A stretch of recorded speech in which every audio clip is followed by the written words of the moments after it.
Hello everyone, welcome back to my YouTube channel. I am Lakshmi Sahu and today I am going to show you our second chapter of history, that is socialism in Europe and the Russian Revolution. Okay, so let's start our chapter today.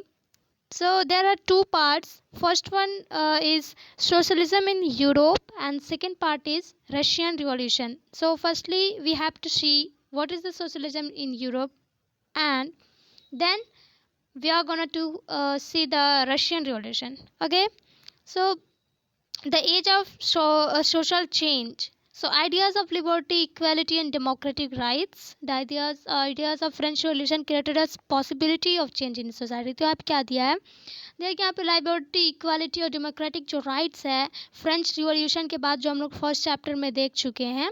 तो जब French revolution हुआ तो वो society में change लाने का idea दे दिया कि मतलब सोसाइटी में चेंजेस आनी चाहिए। तो जो पीपल थे वो डिस्कस करने लगे चेंजेस को लेकर। तो उस समय पे क्या हुआ, जो हमारी सोसाइटी थी यूरोप में, वो तीन पार्ट्स में या फिर तीन ग्रुप में डिवाइड थी। फर्स्ट जो हमारा ग्रुप है वो है लिबरल्स, सेकंड ग्रुप है जो है वो रेडिकल्स है, और थर्ड ग्रुप है कंजर्वेटिव्स।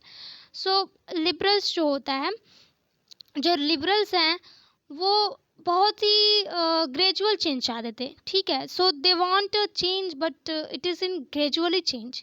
और जो रेडिकल्स थे वो रेडिकल चेंज चाहते थे। रेडिकल्स का मतलब ही होता है, मतलब रेडिकल का मीनिंग होता है कि जल्दी, यानी कि वो बहुत जल्दी जल्दी चेंजेस चाहते थे।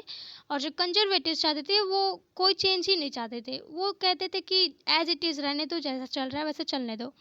तो जो हमारा लिबरल्स है वो बिलीव करते थे, मतलब वो चाहते थे कि सबको राइट्स मिले, वो सबको राइट्स मिलना चाहते थे। लेकिन वो जो यूनिवर्सल एडल्ट फ्रेंचाइज है, यानी कि वो वुमेन्स को वोटिंग राइट नहीं दिलवाना चाहते थे, वो इसमें बिलीव नहीं करते थे। वो बस चाहते थे कि जो लोग जिनके पास प्रॉपर्टी है, जो प्रॉस्परस लोग हैं, उनको ही वोटिंग राइट होनी चाहिए, औरतों को या फिर वुमेन्स को नहीं होनी चाहिए, जिसकी वजह से इनको डेमोक्रेट्स नहीं कहा जाता है। और कुछ इसमें नहीं है, ठीक है। और जो हमारे रेडिकल्स थे वो वुमेन सफ्रेगेट मूवमेंट को भी सपोर्ट करते थे, और ये चाहते थे कि जो हमारा जो गवर्नमेंट बने वो मेजॉरिटी बेस्ड हो, जिसमें मेजॉरिटी हो वही गवर्नमेंट बने। तो इलेक्शन चाहते थे, ठीक है। और ये प्राइवेट प्रॉपर्टी के अगेंस्ट नहीं थे। लेकिन जो हमारे कंजर्वेटिव हैं वो कोई चेंजेस नहीं चाहते थे, बट फिर भी फ्रेंच रिवॉल्यूशन के बाद वो बोले कि ठीक है, कोई थोड़ा सा चेंजेस हो सकता है, वो थोड़ा सा चेंजेस चाहने लगे। लेकिन वो बोले कि ये जो चेंज है, अगर कुछ भी चेंज हो के तो वो इनएविटेबल हो, मतलब पास्ट को रिस्पेक्ट दिया जाए, पास्ट भी रिस्पेक्टेड, कि मतलब जो राजा है वो राजा ही रहे, फिर कोई अदर गवर्नमेंट ना बने, मोनार्की मतलब उनका चलना चाहिए, वो नहीं हटे, बस उनका ये मानना था। सो हो गया लिबरल्स, कंजर्वेटिव और रेडिकल्स। सो अब industrial society and social change. So socialism का मतलब होता है कि सोशलिस्ट या फिर सोशलिज्म का मतलब होता है समाजवाद, यानी कि हमारी सोसाइटी में सबको इक्वली ट्रीट करना चाहिए। सो इसका मतलब यही होता है।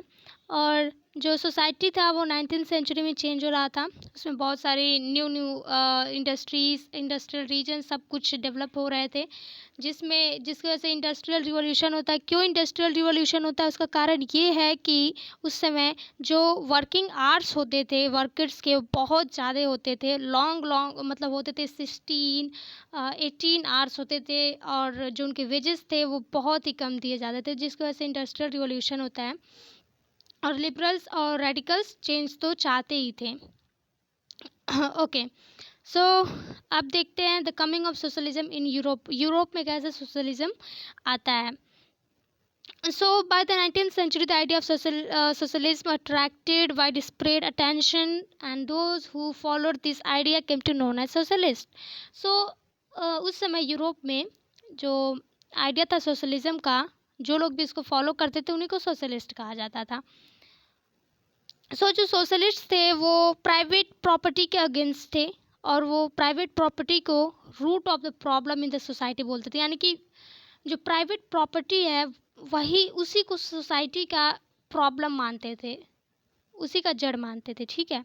सो जो इंडिविजुअल्स थे on property and workers work them, जो इंडिविजुअल्स थे या फिर जो इंडस्ट्री का जो मालिक था, जो इंडस्ट्री का ऑनर था, वो उसके पास पूरी प्रॉपर्टी होती थी। मतलब वो वर्कर से काम कराता था, इतना ज़्यादा काम कराता था, लेकिन वेजेस उसको बहुत कम मिलता था, जिसकी वजह से जो वर्कर्स हैं वो उनके नीचे अंडर में काम करते थे और उनका कभी वेजेस बढ़ता नहीं था। और बस जो ऑनर था या फिर जो इंडिविजुअल था उसी को बस फ़ायदा होता था।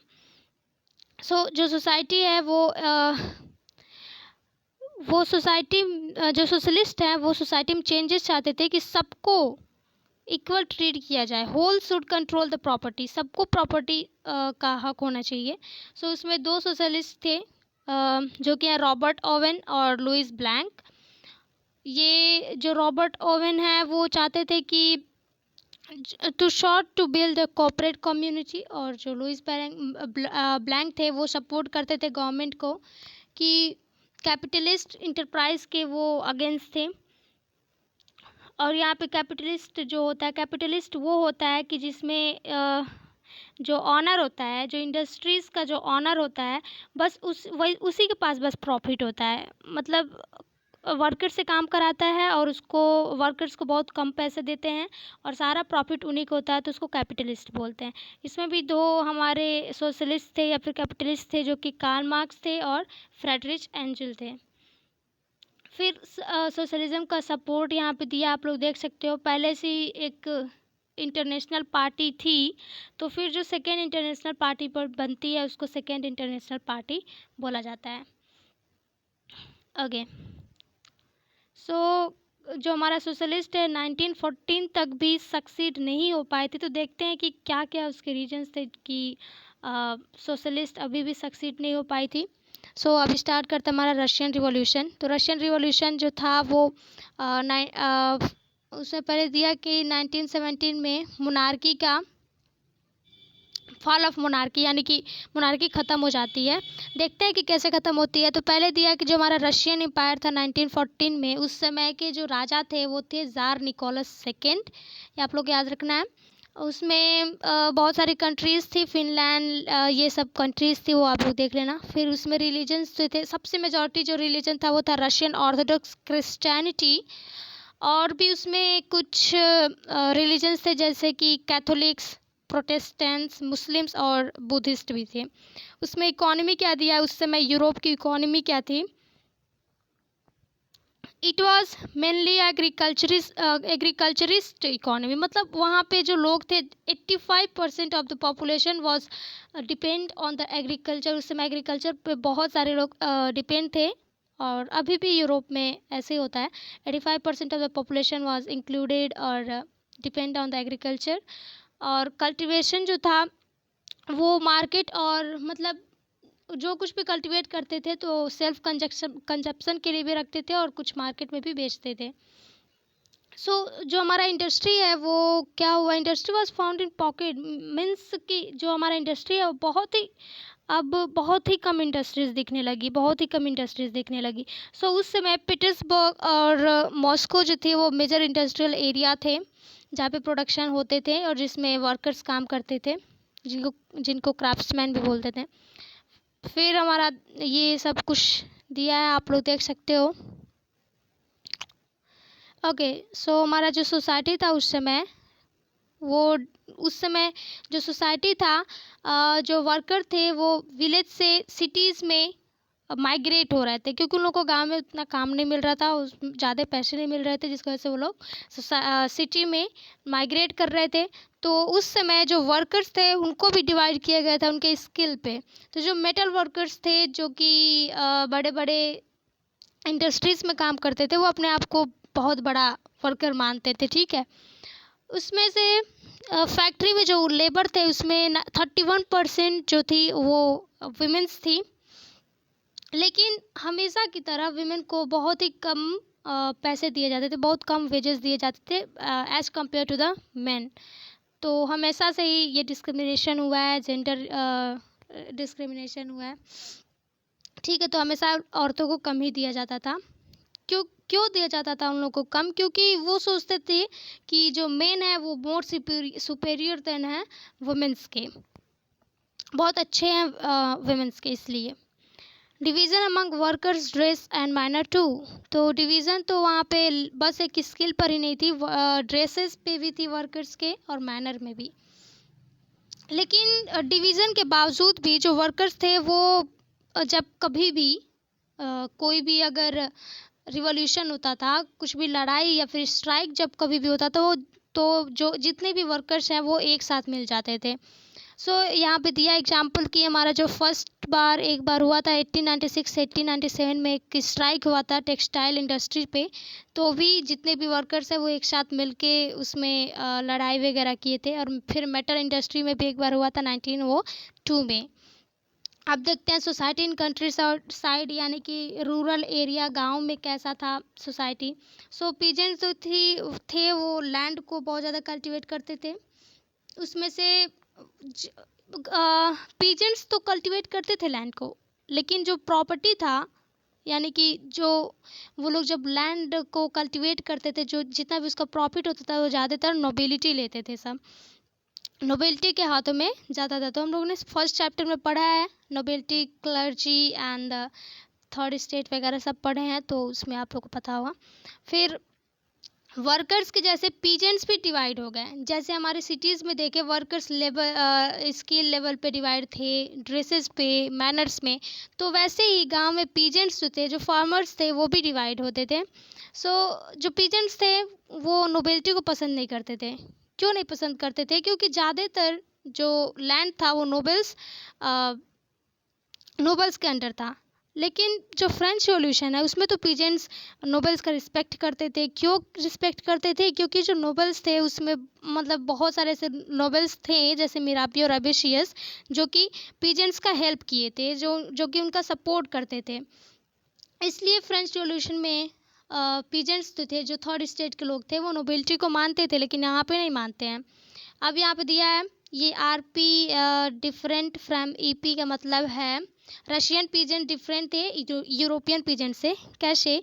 दे worked as pooling their land together, एक साथ अपना लैंड पोलिंग करते थे, यानी कि एक साथ मिलजुल कर खेत को जोतते थे। खेत का जो भी काम वगैरह होता था वो करते थे, और फिर जो उसका आउटपुट निकलता था उसको एक दूसरे से बांट लिया करते थे। अब देखते हैं सोशलिज्म इन यूरोप।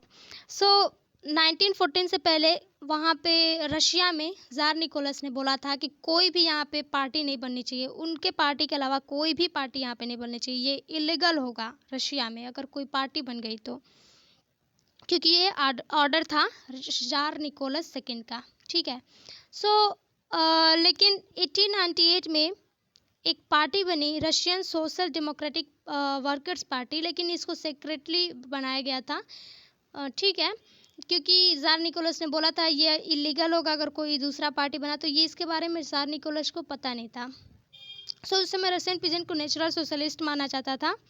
आप लोग देख सकते हो उस समय जितने भी पीजेंट्स वगैरह थे सब एक साथ मिलजुल के रहते थे, लेकिन उनको नेचुरल सोशलिस्ट तो मानते थे, लेकिन कुछ सोशल डेमोक्रेट्स थे जो कि उनको नेचुरली सोशलिस्ट नहीं मानते थे। वो बोलते थे ये गलत है। जिसमें से एक थे व्लादिमीर लेनिन।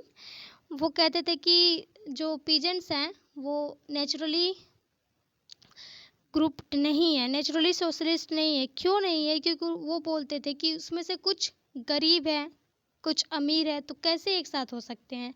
कुछ वर्कर के जैसे काम करते हैं तो कुछ एम्प्लॉयड वर्कर के साथ काम कर सकते, इसलिए वो नहीं मानते थे कि वो नेचुरल सोशलिस्ट है। ठीक है, ओके, नेचुरल पीजेंट्स है। यहाँ पे RSDW party means Russian socialist democratic party है। इसमें दो पार्टी थी, बोल्शेविक्स और मेंशेविक्स। तो बोल्शेविक्स का मतलब ही होता है मेजॉरिटी, मेंशेविक्स का मतलब होता है माइनॉरिटी। तो बोल्शेविक्स तो जो थे उस समय उसके जो हेड थे वो व्लादिमीर लेनिन थे, और मेंशेविक्स के जो हेड थे वो जूलियस मार्टो थे। तो इनके बारे में बहुत अच्छे से पढ़ेंगे हम। फिर हमारा आता है turbulent time. Turbulent time means confusion का टाइम, मतलब बहुत ही कन्फ्यूज़ हो जाते थे लोग कि हम लोग क्या करें। तो देखते हैं कैसे लोग कंफ्यूज हो जाते थे सो रशिया वॉज एन ऑटोक्रेसी, क्योंकि रशिया एक ऑटोक्रेसी था, यानी कि वहाँ पे बस कोई एक ही पर्सन रूल कर रहा था और फिर उसके बाद से उसके बच्चे वगैरह ऐसे मतलब रूल कर रहे थे। सो उस समय ज़ार था, ज़ार वहाँ के राजा थे। क्या tsar was not subject to parliament, तो ज़ार पार्लियामेंट नहीं बनाना चाहता, तो क्या लोग उससे खुश होंगे?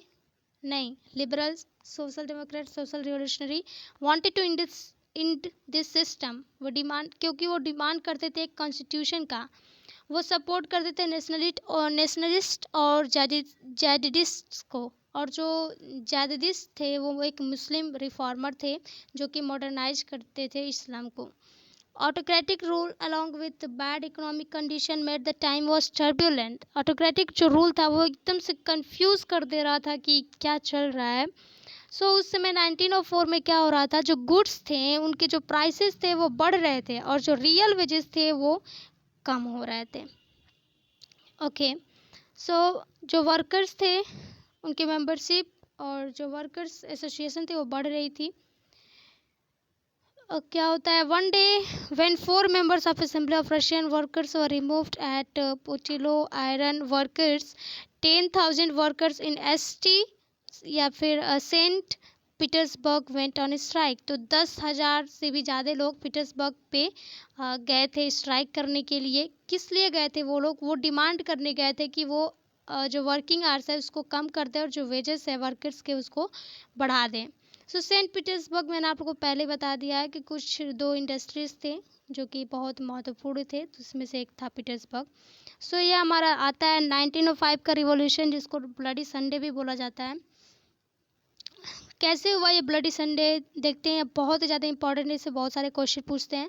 During the turbulent time when the change was demanded, turbulent time में जब चेंज डिमांड करा जा रहा था, तो उसमें के एक वर्कर्स के जो लीडर थे जो कि फादर गैपोन थे, वो विंटर पैलेस क्या है, जहाँ पे इम्परर रहता, जो राजा था उसका जो पैलेस था, जो महल था, उसका नाम है विंटर पैलेस। तो वहाँ पे फादर गैपोन गए और वो तो वहाँ पे गए थे चेंज लाने के लिए, वो गए थे बस डिमांड करने के लिए कि जो वर्कर्स के वर्किंग आवर्स हैं उनको कम कर दिया जाए, उनके वेजेस बढ़ा दिया जाए। लेकिन जो राजा है वो अटैक करा देता है अपने पुलिस से और कैसेक्स से। कैसेक्स मतलब उनके जो पर्सनल पुलिस होते हैं जो राजा के, उससे अटैक करा देता है। तो कुछ 100 वर्कर्स वर किल्ड, मतलब 100 से भी ज़्यादा लोग मर गए थे, वर्कर्स मर गए थे और 300 वुंडेड थे, मतलब घायल थे। और ये क्यों ब्लडी संडे नाम इसका रखा जाता है? क्योंकि इतने सारे लोग मरे थे और घायल हुए थे 22 जैन 1905 में, और उस दिन जो दिन था वो था संडे, और जिसकी वजह से इसका नाम पड़ जाता है ब्लडी संडे। तो ब्लडी संडे का बहुत सारे चेंजेस आए और बहुत सारे रिवॉल्यूशन भी होने लगे, उसके बाद बहुत सारे डिमांड भी होने लगे। फिर दिया impact and after math of 1905 revolution, जब ये रिवॉल्यूशन हुआ तो फिर 1905 रिवॉल्यूशन के बाद इसका इम्पैक्ट क्या पड़ा, जो जार था वो अलाउ कर दिया पार्लियामेंट बनाने का, और पार्लियामेंट जो है उसको रशियन भाषा में उसको डूमा बोला जाता है। ठीक है, तो डूमा बनता है हमारा एक बार नहीं, 2 बार नहीं, तो 3 बार बनता है। तो पहले बार में तो सक्सेस नहीं हो पता, सेकेंड बार में भी नहीं, लेकिन थर्ड बार में वो क्या कहते हैं, सक्सेस हो जाता है, क्योंकि उसमें कंजर्वेटिव्स जो थे वो भी भाग लेते हैं और वो बोलते हैं कि हाँ ये रहेगा। ठीक है, अब जो फर्स्ट वर्ल्ड वार होता है, फर्स्ट वर्ल्ड वार किस लिए होता है? क्योंकि उस समय ना जो कंट्रीज़ थे वो दूसरे कंट्रीज़ पे, सारी जितनी भी कंट्रीज़ थे वो दूसरे कंट्रीज़ पे अपना हक जमाना चाहती थी, वो लैंड कवर करना चाहते थे, लैंड खरीदना चाहते थे। ठीक है, फर्स्ट वर्ल्ड वार हुआ था 2 पावर्स के बीच में। फर्स्ट है हमारा सेंट्रल पावर और सेकेंड है हमारा एलिट पावर। तो सेंट्रल पावर और ये सब जो फर्स्ट वर्ल्ड वार हुआ था वो 1914 से 1918 में हुआ था। हाँ, 1914 to 1918 में हुआ था हमारा फर्स्ट वर्ल्ड वार। हमारे बुक में अभी फर्स्ट वर्ल्ड वॉर ही दिया है, सेकेंड वर्ल्ड वार नहीं दिया। ठीक है, ये जो फर्स्ट वर्ल्ड वार है इसमें बहुत सारे लोग मरे थे, जिसकी वजह से इसका नाम पड़ जाता है हमारा द फर्स्ट वर्ल्ड वार। तो सेंट्रल पावर में जर्मनी, ऑस्ट्रिया, तुर्की देश आते थे, और एलिट पावर में फ्रांस, ब्रिटेन और रशिया, और लेटर बाद में इटली और रोमानिया भी देश उसमें आ गए। ये जो वार है वो बस यूरोप के मतलब बाहर ही नहीं लेकिन यूरोप के अंदर भी लड़ा गया था। इनिशियली वार वाज सपोर्टेड क्योंकि जो ज़ार था वो सपोर्ट कर रहा था। क्या होता है कि लोग को ऐसा लगने लगा कि जो ज़ार है ना वो सपोर्ट नहीं कर रहा है, यानी कि वो वार को सपोर्ट नहीं कर रहे, अच्छे से लड़ नहीं रहे हैं, क्योंकि उनको ये लगता था कि जो राजा है वो जर्मनी को सपोर्ट कर रहे हैं। क्योंकि यहाँ पे दिया जो जर्मनी है, जो उनकी प्रिंसेस है जिनका नाम है ज़ारिना अलेक्जेंड्रा, वो जर्मनी ओरिजिन की थी। तो इसलिए वो कहते थे कि जो राजा है ज़ार निकोलस वो अपने ससुराल में तो जाएगा नहीं लड़ाई करने के लिए या फिर उनसे लड़ेगा नहीं, इसलिए लोगों का मानना था कि जो ज़ार है वो सपोर्ट नहीं कर रहा है वार में। ठीक है। तो उस समय एक राजपुतीन था। राजपुतीन उनके जो था वो आर्टिक्रेसी अनपॉपुलर कर रहा था। एक मॉन्क था जो कि ज़ार का एडवाइज़र था। जब एक बार उनका बेटा जब बीमार हो गया था तो उनको पता चलता है कि एक रासपुतीन नाम का एक आदमी है जो कि बहुत अच्छा मॉन्क है, जो कि बहुत अच्छे से दवाई वगैरह करता है। तो फिर वो एक बार महल में लाया गया उनको, और फिर वो राजा का एडवाइज़र भी बन गया। तो लोग समझते थे कि रासपुतीन जो जो बोल रहा है वही ये दोनों राजा रानी कर रहे हैं। तो उस समय ये सब बहुत सारे रूमर्स फैले हुए थे। फिर जो वार है वो दो फ्रंट में वार फाइट हुआ था, ईस्टर्न फ्रंट और वेस्टर्न फ्रंट में। जिसमें क्या होता है, ये एक ट्रेंच बनाया जाता है। ट्रेंच क्या होता है, गड्ढा जैसे खोद के, और फिर उसमें जो जो लड़ने वाले होते हैं, जो सैनिक होते हैं, जो सिपाही होते हैं, जो सोल्जर्स थे, वो गड्ढे में खड़े होकर और फिर छिपकर गोली या फिर बंदूक चलाते थे, जिसकी वजह से बहुत सारे लोग मर जाते थे। So casualties were more on the eastern front. तो जो वेस्टर्न के थे, जो वेस्टर्न साइड्स के थे, वेस्टर्न साइड्स के जो थे वो ट्रेंच में थे, यानी कि गड्ढे में बैठकर और गोली चला रहे थे। तो और जो ईस्टर्न पार्ट के थे वो बाहर थे, खड़े थे। तो ज़्यादा ये कंफर्म है कि जो ऊपर रहेगा वो साफ से दिखेगा और उसको गोली बहुत जल्दी से लग जाएगी। तो जिसकी वजह से जो कैजुअलिटीज़ थी, जो प्रॉब्लम्स थी, ज़्यादातर ईस्टर्न फ्रंट में देखा जाता था एज़ कम्पेयर टू वेस्टर्न। सो क्या होता है उसमें, फर्स्ट वर्ल्ड वार का बहुत ही बड़ा इम्पैक्ट पड़ता है रशिया पे। इसमें फर्स्ट वर्ल्ड वार में रशिया जो होता है वो हार जाता है, और रसिया जो है वो जर्मनी और ऑस्ट्रिया से बहुत ही बुरी तरह से हारता है, जिसमें 7 मिलियन कैजुअलिटीज होती हैं, बहुत सारे लोग मरते हैं। और फिर जो सोल्जर्स थे वो फिर फाइट करना नहीं चाहते थे। ये बहुत ही बड़ा बहुत ही सीवियर इम्पैक्ट पड़ा था इंडस्ट्रीज़ पे। बहुत सारी इंडस्ट्रीज़ बंद भी हो गई। और फिर कुछ एबल बॉडीड थे जो कि वार को फिर बढ़ाना चाहते थे। सो अब आता है हमारा फेब्रुअरी रिवॉल्यूशन में हमारा मोनार्की एकदम से ख़त्म हो जाता है। फिर देखते हैं कौन बनता है गवर्नमेंट, कौन गवर्नर बनता है। सो 22 फेब को क्या होता है, lock out of a factory. जो फैक्ट्री होती है उसको लॉक कर दिया जाता है, और वर्कर्स द्वारा स्ट्राइक होता है, जिसमें बहुत सारी विमेंस भी होती हैं, अपने हक के लिए लड़ती हैं कि क्योंकि अभी भी वर्किंग आवर्स कम नहीं हुए रहते हैं और वेजेस नहीं बढ़े रहते हैं। तो क्योंकि जो वुमेन थी वो भी काम करती थी, तो वो भी लड़ाई करने लगी। तो वर्कर्स के द्वारा स्ट्राइक हुआ था 22 फेब को। तो उसमें औरतें भी थी, तो 22 फेब को औरतें भी थी, जिसकी वजह से उस दिन का नाम पड़ जाता है इंटरनेशनल वुमेंस डे। अब आप लोग बोलोगे कि इंटरनेशनल वुमेंस डे तो 8 मार्च को मनाया जाता है। तो ये बस एक कैलेंडर की वजह से होता है, जो कि रशिया में दूसरा है जिसे फॉलो किया जाता है, और इंडिया का दूसरा होता है कैलेंडर। तो वहाँ पे 22 फेब माना जाता है, 13-14 दिन का बस अंतर रहता है, और यहाँ पे 8 मार्च को। तो इसलिए इसको इंटरनेशनल वुमेन डे भी माना जाता है। Okay, so on 25 Feb 1917 governor tsar suspended the duma. फिर डूमा को बंद कर देते हैं। जो गवर्नर रहता है जार, वो डूमा को फिर से बंद कर देता है, जिसकी वजह से जो लोग हैं अब खुश नहीं होते हैं, और वो चाहते हैं कि ये राजा जो है इसको हटाया जाए। ओके, सो अब क्या होता है, बहुत सारे जब लोग वार वगैरह करने लगते हैं, जब बहुत सारे बोलने लगते हैं, तो जो ज़ार होता है उसका कमांडर उसको एडवाइस करता है, तो फिर वो जो 2 मार्च को जो ज़ार होता है वो एबिट कर देता है, यानी कि फिर से डूमा फॉर्म होता है। और फिर जो राजा है वो हट जाता है, फिर वहाँ पे प्रोविज़नल गवर्नमेंट बन जाती है। अब राजा हट जाता है और ज़ार हट जाता है, फिर वहाँ पे प्रोविज़नल गवर्नमेंट बनती है और वहाँ पे कॉन्स्टिट्यूशनल असेंबली बनती है जिसमें यूनिवर्सल एडल्ट फ्रेंचाइजी होते हैं, सबको वोटिंग राइट होती है। अब देखते हैं आफ्टर फेब्रवरी प्रोविजनल जब गवर्नमेंट बन जाता है तो आर्मी ऑफिशियल लैंड ऑनर्स और जो इंडस्ट्रियलिस्ट थे वो डोमिनेट हुए थे। मतलब ये जो प्रोविजनल गवर्नमेंट थे वो कौन बनाया था, किसके द्वारा बना था, तो वो आर्मी ऑफिशियल लैंड ऑनर्स और इंडस्ट्रियलिस्ट के द्वारा बनाया गया था। और लिबरल्स और जो सोशलिस्ट थे वो भी इसके साथ काम कर रहे थे, वो भी इसके साथ थे। ठीक है, फिर क्या होता है, हर जगह पेट्रोग्राड सोवियत फॉर्म होने लगे और फिर अप्रैल 1917 में क्या होता है, जो बोल्शेविक लीडर थे व्लादिमीर लेनिन वो एक्साइल हो गए थे, मतलब कहीं भाग हो गए थे जब वार हो रहा था। फिर वो आते हैं 1917 में, अप्रैल 1917 में, और कुछ अप्रैल थीसिस देते हैं। देखते हैं अप्रैल थीसिस क्या है। लेनिन्स की जो अप्रैल थीसिस थी वो जब एग्जाइल से रिटर्न होकर आए थे, यानी कि कहीं जब वो भाग हो गए थे उसके बाद से फिर वो आए, तो उन्होंने अप्रैल थीसिस रिप्रेजेंट की।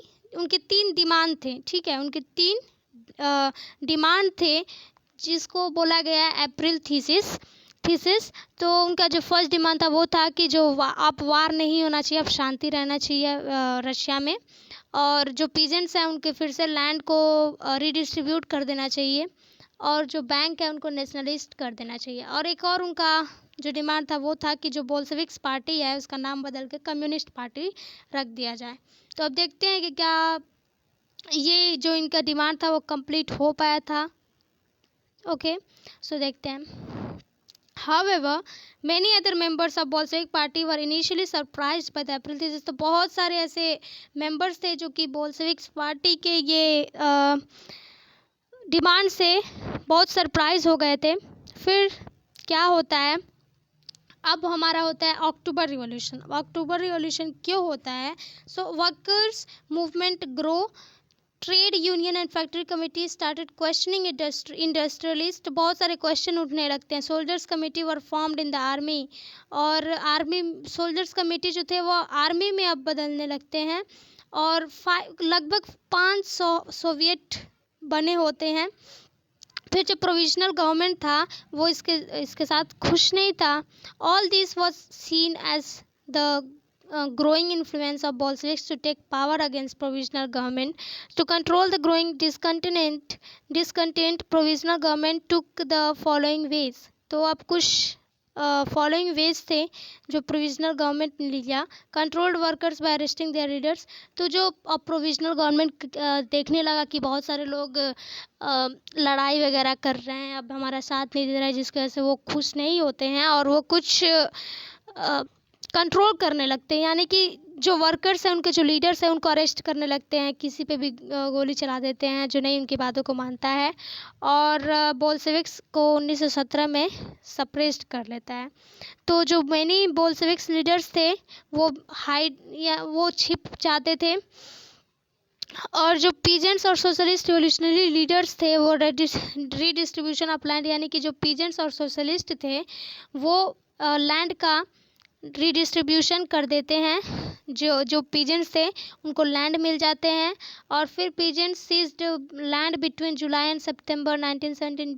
जो कोई भी पीजेंट्स का लैंड हड़पा था, सीज किया था, उन सबको मिल जाता है। फिर ये अक्टूबर रिवॉल्यूशन होता है। Okay, so with Bolshevik supporters in army, Soviet and factories workers, Lenin started a planning against। तो क्या होता है, बोल्शेविक्स पार्टी जो है वो प्रोविजनल गवर्नमेंट के खिलाफ एक प्लानिंग करती है। क्या करती है? Lenin persuaded that the Petrograd Soviet and Bolshevik party to agree a socialist seizure of power. Military revolutionary committee जो कि उस समय लियोन ट्रॉट्स्की उसके हेड थे, लेकिन ये जो कुछ भी ये कर रहे थे बोल्शेविक्स प्रोविजनल गवर्नमेंट के खिलाफ, तो वो सब सीक्रेट रखे थे, किसी को पता नहीं चलने दिए थे। और ये सब 24 अक्टूबर को स्टार्ट होता है। So military revolution committee seize government officer and arrested ministers. और फिर क्या होता है, पीएम केरेंस्की वहाँ के उस ट्रूप के जो हेड थे वो थे।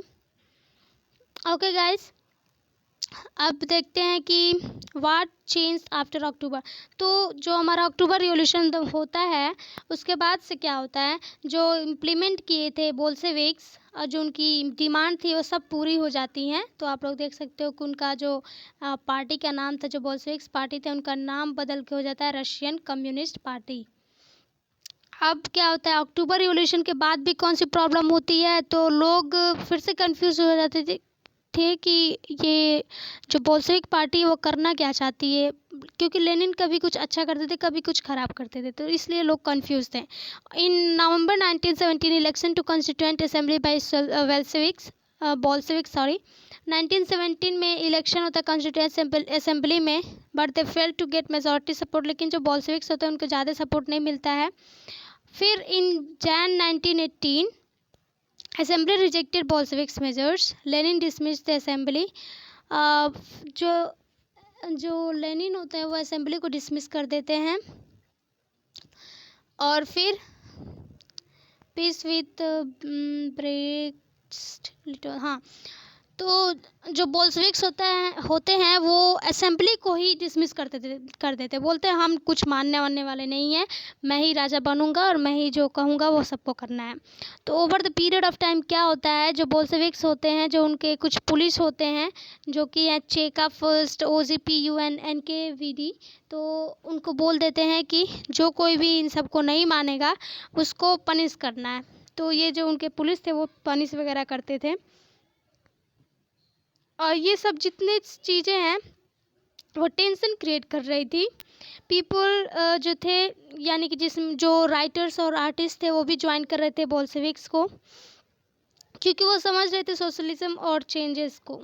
ठीक है, अब सिविल वार होता है। सिविल वार में क्या होता है, changing attitude of Bolsheviks party. तो उसमें रेड्स 3 ग्रुप होते हैं, जिसमें रेड्स बोल्शेविक्स को बोला जाता है, ग्रीन और वाइट्स के बीच में ये वार होता है। Okay, so however there was a dark side to it. So are there any efforts made by government to improve this situation? So situation कुछ improve होती हैं। क्या होता है, जो crèches और established in factories for children and women workers, तो बहुत सारे schools भी बनते हैं और crèches बनते हैं। crèches मतलब जो बच्चे होते हैं, जो छोटे छोटे बच्चे होते हैं जिनमें उनको सुलाया जाता है, तो वो भी फैक्ट्रीज वगैरह में बन गया कि उसमें जो मदर्स हैं, जो वुमेन हैं, वो अपने बच्चे को सुलाकर उसके बाद से काम कर सकती हैं। फिर cheap public health care provide होने लगा और मॉडल लिविंग क्वार्टर्स भी बनने लगे वर्कर्स के लिए, जिसमें वो अच्छे से सो सके। फिर स्टैलिनिज्म एंड कलेक्टिवाइजेशन क्या होता है, स्टैलिनिज्म जो है वो एक जो रशियन कम्युनिस्ट पार्टी के जो उस समय हेड थे जोसेफ स्टालिन, उन्हीं के नाम पे पड़ा है स्टैलिनिज्म। ठीक है, स्टालिनिज्म combining land of various farmers and the performing the agricultural activity on collective basis, तो उसको कलेक्टिवाइजेशन बोलते हैं। अब कलेक्टिवाइजेशन का रीज़न क्या था, Soviet Russia was facing shortage of food grains specially in towns. ठीक है, तो उसमें कुलक्स जो थे, जो हायर रिच थे, जो बहुत ज़्यादा रिच मेंबर थे, उनको कुलक्स बोला जाता था रशिया में। उसमें जो कोलखोज थे, जो कलेक्टिव फार्म्स थे, उनको कोलखोज बोला जाता था। और रशिया पिजेंट्स को नेचुरली सोशलिस्ट बोला जाता था। ठीक है, तो ये सब को तो अब ये जो इतने ज़्यादा नुकसान हो रहे थे, in spite of collectivisation production did not increase immediately. क्यों इंक्रीज नहीं हो रहे थे, क्योंकि हम लोग नेचर को तो नहीं रोक सकते। बहुत ज़्यादा बैड हार्वेस्ट हो रहा था 1930 से 1933 में, और डिवास्टिंग फेमाइंस हो रही थी, तो जिसकी वजह से फसल बहुत ज़्यादा ख़राब हो रहे थे। इसका ग्लोबल इम्पैक्ट क्या पड़ा इस रशियन रिवॉल्यूशन का, ये सब मैंने यहाँ पे लिखा है। Okay guys, So I have completed this chapter, and just see, and you can write from here. And guys, one more thing is that if you want all the class 9 notes of any chapter of any subjects, then please see the description of this video. Please see my channel and click my channel to get all the videos of all the chapter notes. Till there, take care. And if you guys like my notes, then please do hit the bell icon to subscribe my channel. Till there, take care. Bye bye.